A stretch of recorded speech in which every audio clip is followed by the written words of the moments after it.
जरा सोचो कि एक ऐसा रूम जो आपकी सारी इच्छाएं पूरी कर सकता है। आप जो उससे मांगोगे वो आपको मिल जाएगा। आज की ये कहानी ऐसे ही कॉन्सेप्ट पर आधारित है। तो इस कहानी की शुरुआत में हमें मैट और केट नाम के एक कपल को दिखाया जाता है जो हाल ही में न्यूयॉर्क शिफ्ट हुए थे और उन्होंने यहाँ एक घर खरीदा था जो कि बहुत सुनसान इलाके में था। पर क्योंकि ये घर काफी सस्ता और बड़ा था तो उन्होंने इस घर को खरीद लिया था। अब ये दोनों इस घर में शिफ्ट होते हैं और पूरे घर की सफाई करने लगते हैं। जहाँ सफाई करते वक्त मैट को यहाँ दीवार पर एक सीक्रेट रूम मिलता है जो कि लॉक था। तब मैट को उसके दरवाजे पर एक चाबी का सिंबल दिखाई देता है जिससे उसे याद आता कि उसी सिंबल वाले चाबी को तो उसने बाहर कूड़ा समझकर फेंक दिया था। तो वो अब बाहर से उस चाबी को लाता है और केट के साथ उस दरवाजे को खोल देता है जहाँ की अंधेरे के सिवा कुछ भी नहीं था। और जैसे ही वो दरवाजा खुलता है तो इस घर की सारी लाइटें भी ब्लिंक करने लगती हैं जो देखकर केट और मैट को कुछ समझ नहीं आता। इसलिए वो अगले दिन लाइट ठीक करने के लिए इलेक्ट्रीशियन को बुलाते हैं। जहां मैट जब इलेक्ट्रीशियन को बेसमेंट में ले जाता है तो वहां पर हजारों वायर लगी हुई थी जिनके बीच में 3 छोटी छोटी लाइटें भी जल रही थी, जिसे देखकर इलेक्ट्रीशियन कहता है कि वो इसमें उनकी कोई मदद नहीं कर पाएगा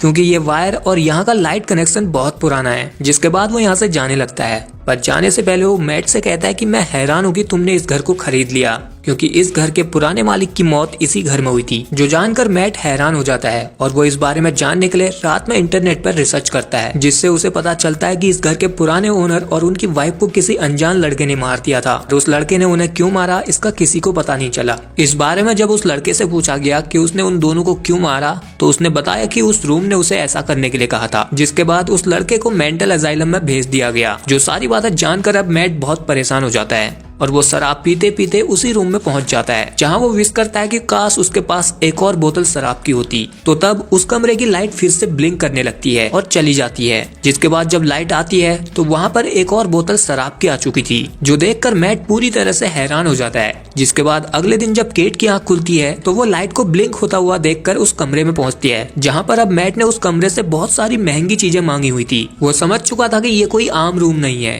ये एक ऐसा रूम है जिससे जो मांगोगे वो आपको मिल जाएगा। और फिर केट यहाँ पर आती है तो वो केट को सारी बातें समझाने की कोशिश करता है पर पहले केट इस बात पर विश्वास नहीं करती। तो तब मैट उसे कहता है कि तुम जो चाहो वो मांग सकती हो। इस पर केट कहती है कि अगर ऐसा है तो मुझे एक जॉब चाहिए। तब मैट उसे कहता है कि कोई ऐसी चीज मांगो जो हकीकत में हो। तो तब केट यहाँ कहती है कि मुझे बहुत सारे पैसे चाहिए। और तभी यहाँ पर लाइट फिर से ब्लिंक करती है और उन्हें इस रूम में बहुत सारे पैसे मिल जाते हैं जिसे देखने के बाद केट को भी अब इस बात पर यकीन हो जाता है। इसके बाद से अब ये दोनों उस रूम से हर वो चीज मांगना शुरू कर देते हैं जो भी इन्हें चाहिए थी। वो इस रूम से महंगी ज्वेलरी, महंगी पेंटिंग और शराबें लेने लगे थे और पैसों का तो इन्होंने एक रूम ही भर दिया था। इसी तरह अब ये लोग हर रोज पार्टी और ऐसे ही मजे किया करते थे। पर धीरे धीरे केट का अभी सबसे मन भरने लगा था क्योंकि उनके पास हर वो चीजें थी जिसकी वो चाह रखते थे। कमी थी तो उनके पास एक बच्चे की। इसलिए केट के पास सब कुछ होने के बाद भी कुछ न कुछ अधूरा लगता था। केट का इससे पहले 2 बार मिसकैरेज हो चुका था, यानी कि 2 बार उसके बच्चे उसके पेट में ही मर चुके थे।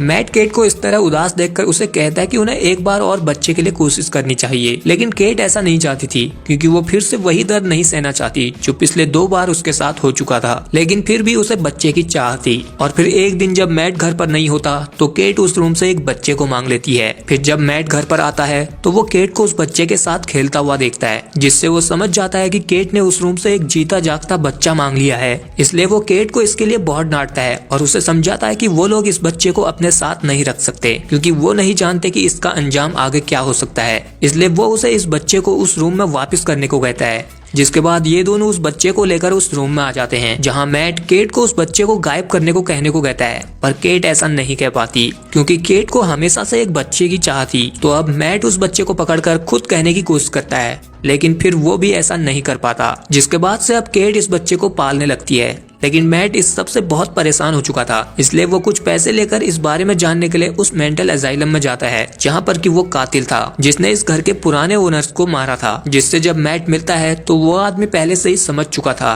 कि मैट उस घर में रह रहा है और उसे ये भी पता था कि वो रूम सारी इच्छाएं पूरी कर सकता है। इसलिए वो मैट से कहता है कि पर जब सारी इच्छाएं पूरी हो जाती हैं तो इंसान का दुश्मन खुद इंसान हो जाता है। इसलिए वो मैट को जल्द से जल्द उस घर को छोड़ने की सलाह देता है, नहीं तो वो भी मारा जाएगा।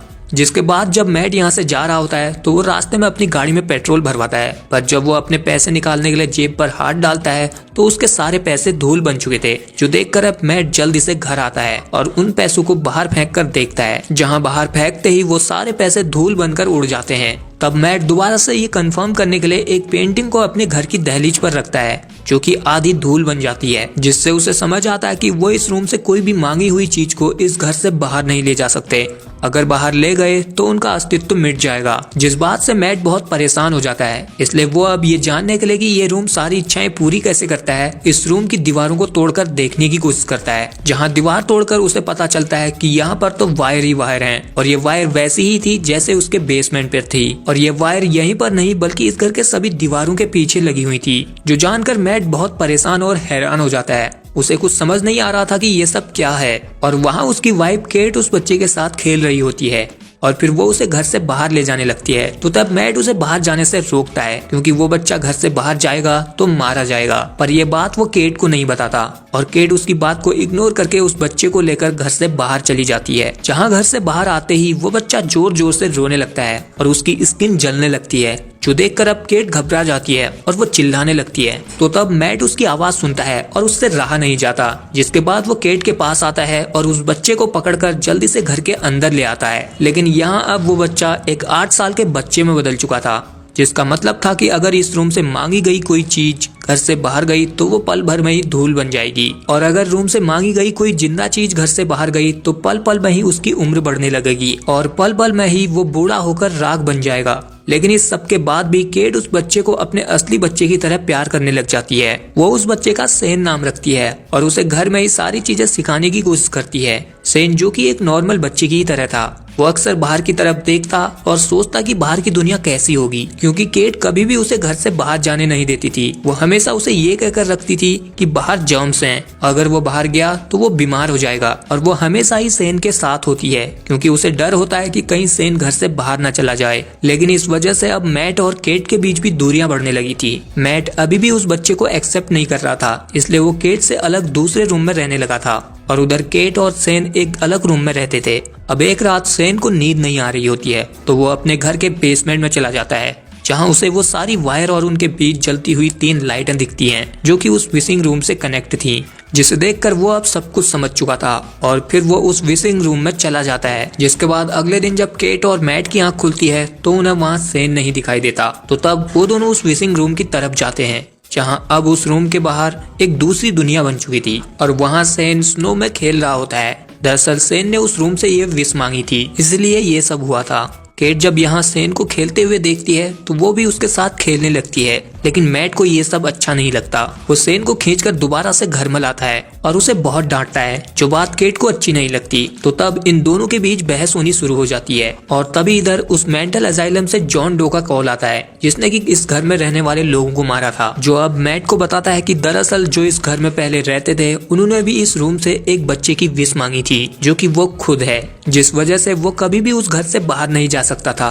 पर एक दिन जब उसने इस बारे में उस रूम से पूछा तो वहाँ से जवाब आया कि उसे उस इंसान को मारना होगा जिसने कि उसे विश करके मांगा है, जिसके बाद वो रियल वर्ल्ड का हिस्सा बन जाएगा और बाहर की दुनिया में जा सकेगा। पर क्योंकि उस कपल ने उसे विश करके मांगा था, इसलिए उसे उन दोनों को ही मारना पड़ा। और अब वो मैट से पूछता है कि तुम क्या करोगे, अपने बच्चे को बचाने के लिए केट को मारोगे या फिर केट को बचाने के लिए अपने बच्चे को, क्योंकि केट ने ही उस बच्चे को विश करके मांगा था। अब ये सारी बातें दूसरे फोन से केट भी सुन रही होती है और उसे ये सब जानकर बहुत दुख होता है और वो गुस्से में घर से गाड़ी लेकर कहीं चली जाती है। लेकिन रात होने पर जब केट वापस नहीं आती तो सेन मैट से पूछता है कि उसकी मॉम कहाँ पर है। मैट उसे बात करना नहीं चाहता था, लेकिन सेन बार बार उससे पूछता है, तो तब मैट उसे गुस्से में सच बता देता है कि तुम्हें हमने उस रूम से विश करके मांगा है और हम तुम्हें बाहर इसलिए नहीं जाने देते क्योंकि अगर तुम बाहर गए तो हर पल के साथ तुम्हारी उम्र बढ़ेगी और फिर बूढ़े होकर वहीं पर मारे जाओगे।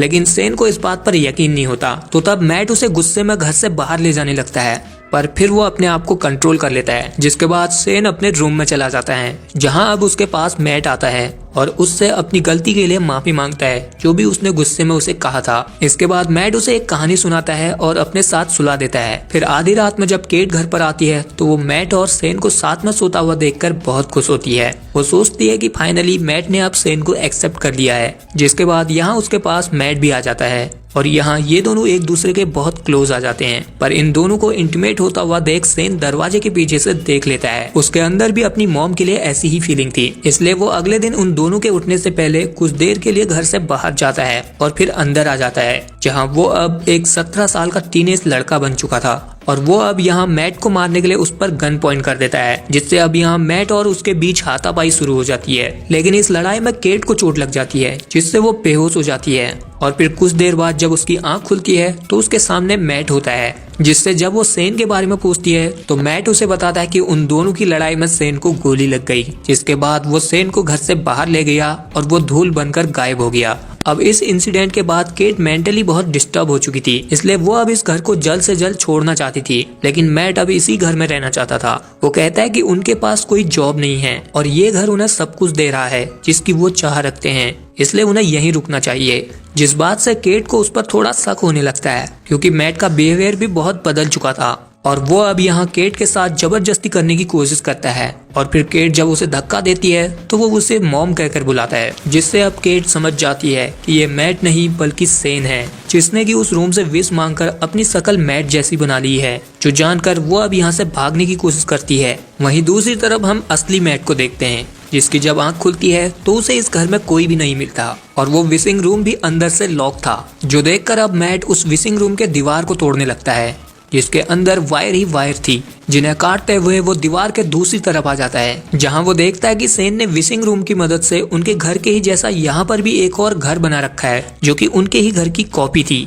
तो अब मैट जल्दी से भागकर उस घर में जाता है, जहां वो केट को ढूंढने की कोशिश करता है। लेकिन जब उसे केट मिलती है तो यहाँ पर सेन भी आ जाता है, जो केट से कहता है कि मैं हूँ असली मैट, मेरे साथ आओ। अब इन दोनों को देखकर केट बहुत कंफ्यूज हो जाती है और फिर सेन को नाम से बुलाती है और तब सेन उसके नाम बुलाने पर जवाब दे देता है। तो फिर यहाँ केट उसे धक्का देकर मैट के साथ इस घर से भागने की कोशिश करती है, लेकिन यहाँ सेन ने इस घर के सभी दरवाजों को लॉक किया था। पर फिर मैट और केट दोनों सेन को चकमा देकर इस घर से बाहर आ जाते हैं और फिर यहाँ से भागकर उस विशिंग रूम से अपने असली घर में आ जाते हैं, जहाँ अभी भी सेन उनका पीछा कर रहा होता है। और तब इधर मैट उस घर का दरवाजा खोलकर उसे आने के लिए कहता है और सेन गुस्से में मैट को मारने के लिए भागता है। तो तब मैट उसे पकड़कर घर से बाहर खींच लाता है और तभी केट उस घर के दरवाजे को भी लॉक कर देती है ताकि वो दोबारा अंदर ना आ सके। और वहाँ अब घर से बाहर आते ही सेन का शरीर जलने लगता है और उसकी उम्र बढ़ने लगती है, जिससे वो पल भर में ही बूढ़ा होकर राख में बदल जाता है, यानी कि वो मारा जाता है। अब इस इंसिडेंट के बाद मैट और केट भी इस घर को छोड़ देते हैं, जहां आखिर में हम इन दोनों को एक होटल में देखते हैं और अब केट भी प्रेग्नेंट हो चुकी है और यहीं पर ये कहानी एंड हो जाती है। सो गाइस, आई होप कि आपको ये वीडियो पसंद आया होगा। अगर आया तो इस वीडियो को लाइक शेयर के साथ चैनल को कर लीजिए सब्सक्राइब। बाकी मैं मिलता हूँ आपसे अगली वीडियो में, तब तक के लिए आप मेरे चैनल की और वीडियोस को भी एंजॉय कर सकते हैं।